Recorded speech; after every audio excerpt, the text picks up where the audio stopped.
filled out. If you have any other additional language certification, you can add that as well. You can add a copy of that. And of course, Goethe Institute language certificates are great.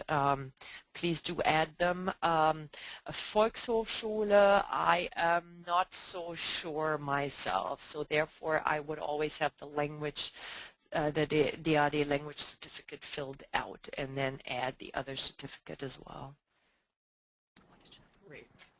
The next question is on the proof of enrollment for a university. Is it okay to show an actual oh my gosh, I was in trouble with this word.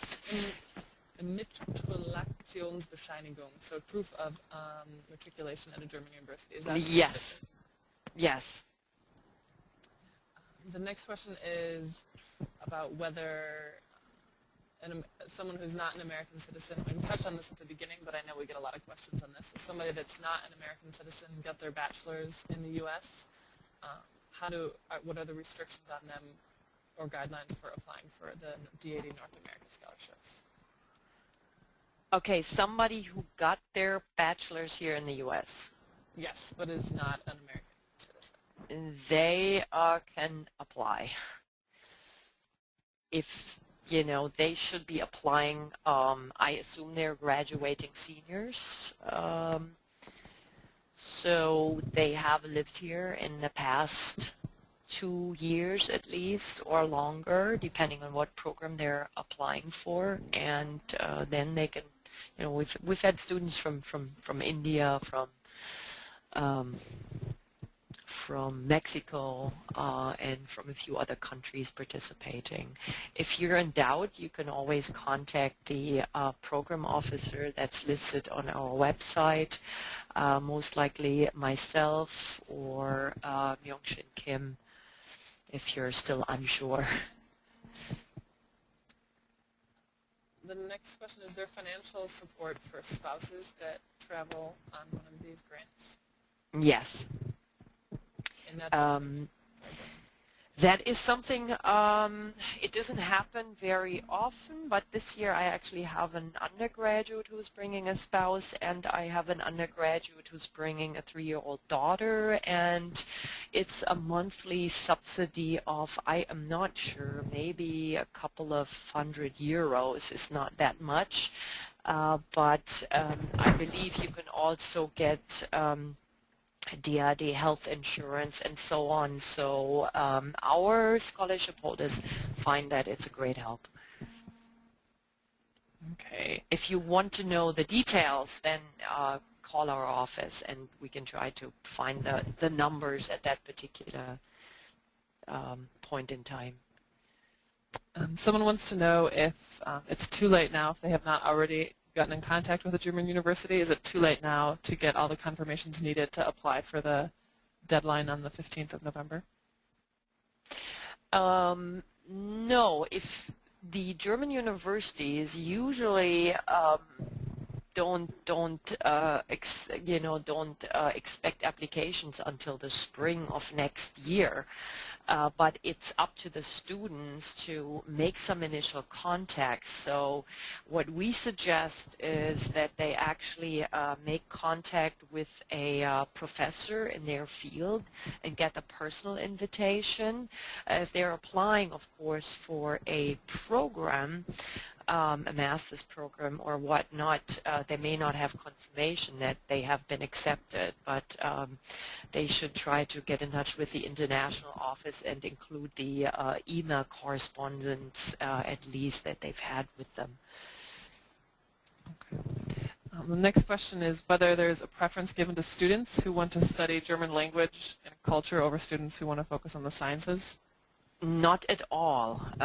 In the past, I think there was the, I think most of our applicants, or a lot of them traditionally, were in the humanities, in German, of course, philosophy, history, and whatnot, but DAD has very consciously tried to expand that and has tried to push the sciences, so there may be actually a slight bias towards the sciences. But I would say I think we have about somewhere around 20% engineers and scientists, sometimes more in any given year, and that's for the undergraduate scholarship. Okay. The next question is how does the selection process work? So is there a sort of committee in New York that approves it? Does the selection have to go to Germany, or how does that work? That depends on the program. For the artists and performing artists, I should say, musicians and fine artists and whatnot, their applications are sent to Bonn, and they're competing against artists from all over the world. So that's a pretty tough selection process to go through. The undergraduates and the graduate scholarships are pretty much committees that are put together by our New York office. For the undergraduate one, we have experts in international education as well as professors in a few fields. We usually try to have somebody from the sciences, and we've in the past have had somebody in engineering and biology on that panel as well. We've had somebody from Germany on that panel, and it's usually several people who do read these applications. And then we get together and we discuss the results of their reviews here at the office. For the graduate program, the applications are reviewed by professors in those very particular fields. So if you're in philosophy, a philosophy professor is reading your application, and then we have 3 days of selection meetings here, one for the humanities, one for the social sciences, and one for the hard sciences. Great. The next question is the length of stay on the undergraduate scholarship. On the website it says 4 to 10 months. Can you talk a little bit? Is it for 1 semester, 2 semesters, etc.?